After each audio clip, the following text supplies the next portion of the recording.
Vous écoutez La Story, issue de l'épisode S301 du podcast Faut pas pousser les ISO, diffusé le 30 septembre 2021. La Story de Benjamin vous est proposée par Sony et sa gamme de boîtiers hybrides plein format photo et vidéo pour les professionnels et les amoureux de la belle image.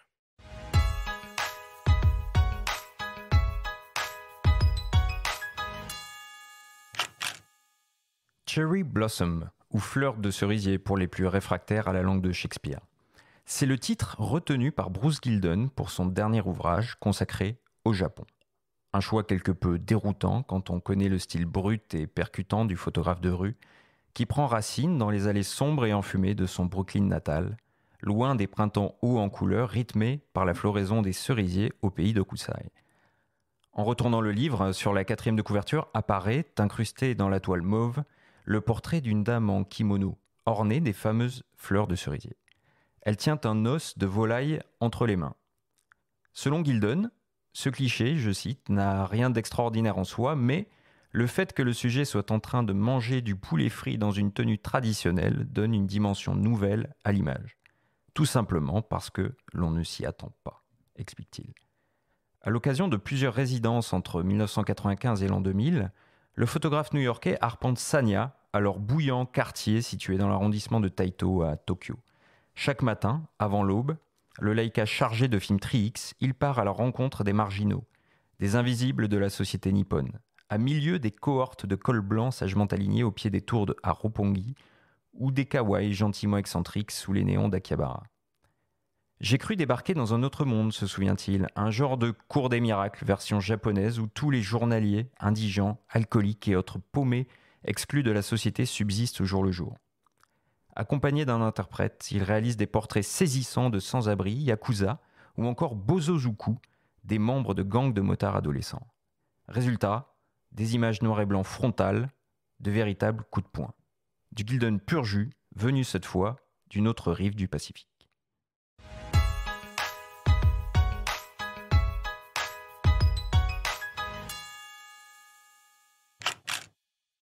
Est-ce que tu peux nous en dire un peu plus du coup sur cet ouvrage, Benjamin ? Oui, l'ouvrage vient de paraître à l'atelier EXB, rebaptisé depuis le décès de Xavier Barral, qui est un prestigieux éditeur à Paris, qui édite de très très beaux livres. Et ils avaient notamment édité il n'y a pas longtemps le fameux ouvrage de Bruce Gilden, aussi Lost and Found, photographe de Magnum, qui replonge dans ses archives aujourd'hui à l'âge de 74 ans, et qui du coup en a profité cette fois pour augmenter en fait un livre publié il y a 20 ans sur le Japon qui s'appelle Go et qui est augmenté cette fois d'une trentaine de clichés inédits. Et je vous parlais tout à l'heure moi de mon tropisme pour le Ricoh et son 28 mm pour le Ricoh GR. Voilà, le style de Gilden, c'est ça, c'est du grand angle dans la rue, parfois avec du flash un peu frontal. Voilà, c'est des photos que moi j'aime beaucoup. Et là, transposé au Japon, dans ces quartiers un petit peu chauds, du moins à l'époque chauds, c'était il y a 20 ans dans ce quartier-là, depuis gentrification, etc. C'est plus tout à fait la même chose. Ça donne une vision du pays qui est un petit peu différente des images qu'on peut avoir. Bruno, mon petit doigt me dit que beau livre, photo, Oui. Japon, ça devrait résonner un peu de ton côté. Oui, c'est bientôt mon anniversaire. Et il se trouve que ce Cherry Blossom de Bruce Gilden existe en édition limitée à 30 exemplaires, accompagné d'un tirage. Voilà, donc si les collègues veulent bien se cotiser pour me l'offrir, ça me donnera l'inspiration pour le livre que je prépare moi-même, avec un style très différent. Je ne suis pas du genre à utiliser le flash, ni aller voir les gens de manière trop frontale, sauf quand ils ont bu et que j'ai moi-même bu. Ce qui arrive souvent dans certains quartiers du Japon un petit peu oubliés, notamment celui de Golden Gai qui est à Shinjuku, et dans les petites ruelles de Shibuya quand on s'éloigne un petit peu des touristes et des parties touristiques. Et effectivement, je prépare mon premier livre photo qui devrait finir par sortir une fois que la préface sera préparée, une fois que... Benjamin rigole parce que c'est lui qui l'a rédigé. Bon, pour une fois, c'est moi qui lui commande des articles. Voilà, donc Tu vois, je travaille, la preuve. Non, c'est bien.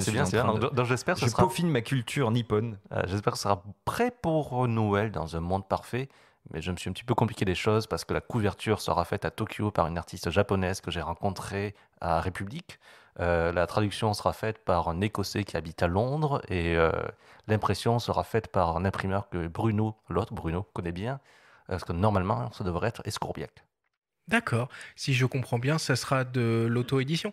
Ce sera de l'auto-édition, effectivement. Alors comment on va pouvoir se le procurer ou peut-être, je sais pas, le précommander peut-être? Probablement une campagne Ulule, parce qu'il faut faire fonctionner les petites entreprises françaises. C'est intéressant ça quand même, hein. Je veux dire, ces photographes qui ont le courage de se lancer dans une auto-édition d'un beau livre, je pense que ça mériterait même qu'on fasse une émission dédiée au sujet parce que ça doit être des questions que beaucoup de personnes se posent. Bruno Calandili, toi, tu as déjà eu une expérience avec un beau livre, non? Oui, oui, justement imprimé chez Escourbiac, donc c'est pour ça que je me permettais de dire à Bruno que c'était un bon choix. Ils sont super pros, ils travaillent bien, ils sont disponibles. J'ai passé 48 heures sans dormir devant les machines à gérer la chromie de chaque double page jusqu'à en devenir aveugle. Mais c'était voilà, en fait, ils sont très à l'écoute et au final, j'ai réussi à avoir effectivement le livre dont je rêvais, puisque l'éditeur aussi m'a fait confiance. Donc c'était une couverture satinée mat, un vernis sélectif sur le texte, des calques à l'intérieur. Et voilà, c'est le seul que j'ai fait. Ça sera peut-être l'unique, mais il a été vraiment fait à mon idée. Et ça a été une expérience superbe. En plus, il a été édité, réimprimé. Là, j'ai appris il y a peu de temps, que la deuxième impression était épuisée. Donc voilà, et bravo, bon courage à Bruno, hein, parce que Merci Bruno. l'auto-édition, l'auto-édition, c'est compliqué quand on n'a pas de distributeur. J'ai pu le constater. Voilà, même quand on s'est retrouvé en tête de gondole à la Fnac, j'ai eu cette chance-là dans certaines Fnac. Ben, malgré ça, c'est pas évident, ça part mine de rien plutôt doucement. Et voilà, bah écoute, bonne chance à ce bel ouvrage. J'espère que moi c'est pas encore mon anniversaire, mais un de ces quatre, tu me le feras passer. Oui, oui.